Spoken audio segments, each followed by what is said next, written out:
That's nice. That's pretty hard stuff there. Wow. This is the moment of you wanting to spread your wings. No one deserves that. Being mocked, being ridiculed, being laughed at. Ooh, this is even more scary. This story is just so inspiring.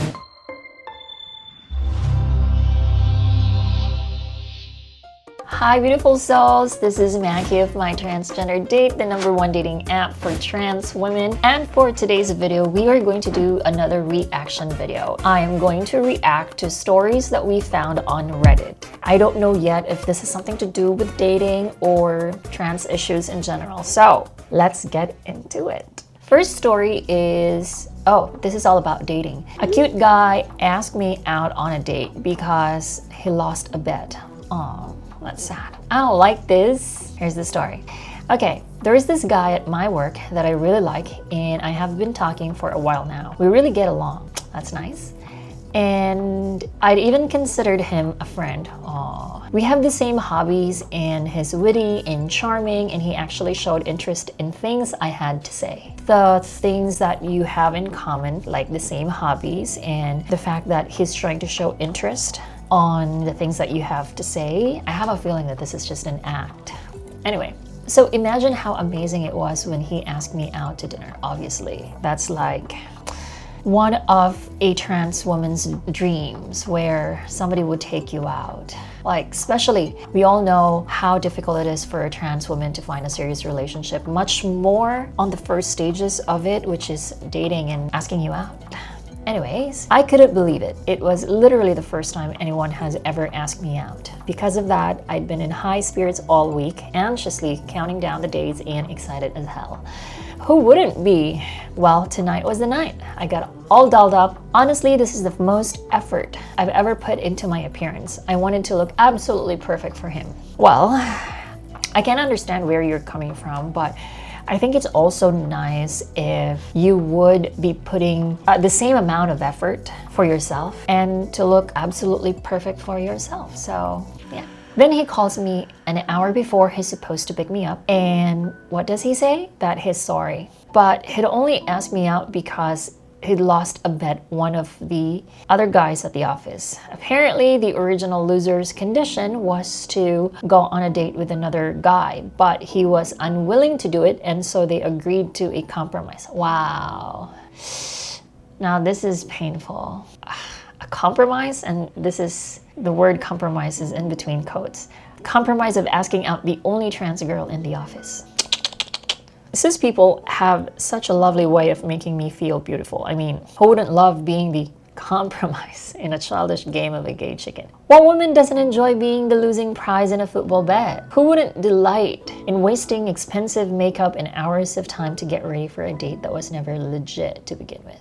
Yeah, I would totally be angry. So now I get to either pretend this never happened and try to forget it, or have the most embarrassing HR meeting ever to report him.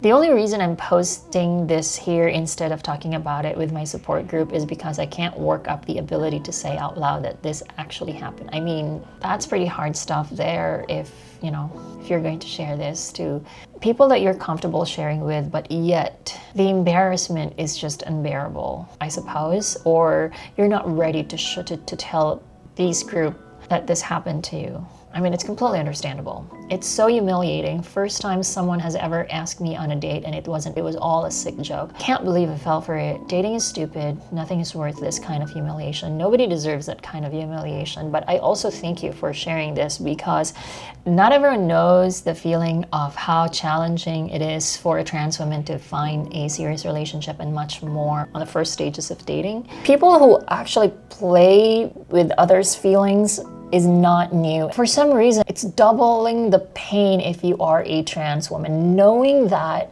dating in general is already difficult, and dating as a trans woman is even more challenging. Not everyone is happy and proud to date a trans woman. Not everyone is open to dating trans women. So when you have that experience of love or getting to know someone, not even love, like the feeling of someone being interested with you is just, I don't know, means so much to every trans person, and turns out to be a joke. Yeah, that is unacceptable and no one deserves that. Anyhow, on to the next story. Zoe took her first steps on Main Street today. Story time. Ooh, this sounds like a personal journey of being who they are. Let's read the story. Hi, I'm so feeling extremely happy right now and want to share a very personal story that just happened to me in hopes of potentially helping someone else who struggled through the same doubts and could potentially learn something from me. If this gets ranty, sorry, but I'll try to make it concise. Okay, so hi, I am trans, that is known. Haha. I've been trans since about, funny enough, a month or so ago, after a massive amount of support from my girlfriend and friends. After years of a wrong label and feeling so much fear, I took that leap of faith. For that, I am so grateful. As a trans woman, I've been so terrified to step out of comfort zone and be myself outside of my room and when I'm by myself. The fear of ridicule, not passing, and the constant self-internalized transphobia you feel about yourself when you look into the mirror. This is so true.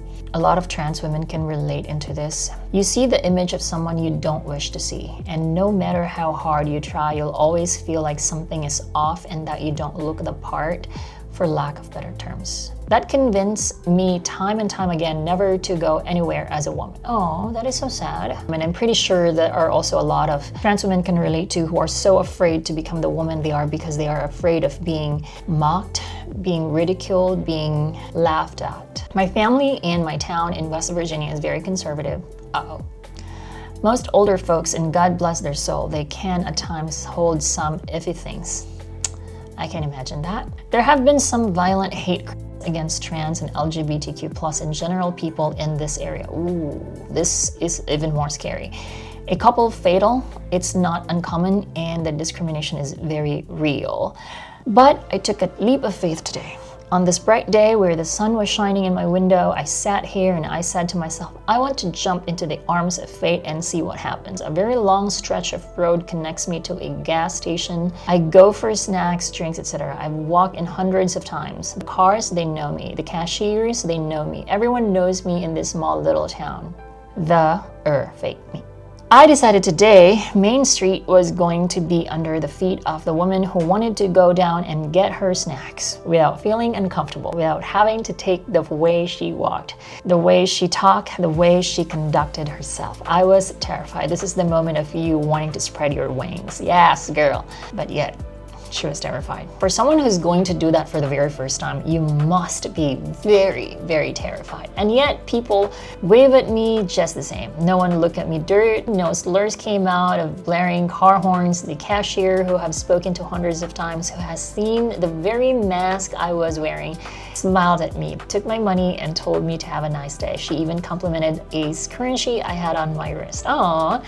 Feeling my hair blowing in the spring breeze and the sun hitting my skin was euphoric. My heart was pounding out of my chest and my anxiety never ended until I was home. I'm still learning how to be me, but today I burst into tears walking back into the house with a bag of sour Skittles and a soda. I felt like an idiot, but I knew why I felt that way. But today, Zoe took her first steps on the main street. She walked for years as herself and no one else, and that was enough. Yeah, there is that moment where you feel afraid of just showing who you truly are when you try to sway your hips or, flipping your hair even if you don't have any. It's like there's always that fear when you do things for the first time. But when you are in a small town where you could probably be the only rainbow shining in that town, being the shine that you are is so difficult to be because of fear, because of culture, and because of how the world is treating us.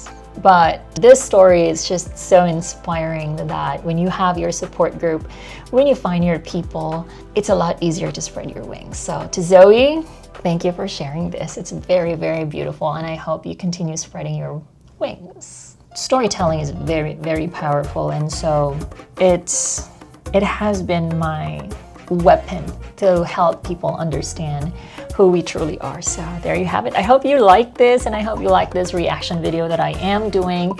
If you do like it, please don't forget to give me a thumbs up, and please subscribe to our YouTube channel. Until our next video.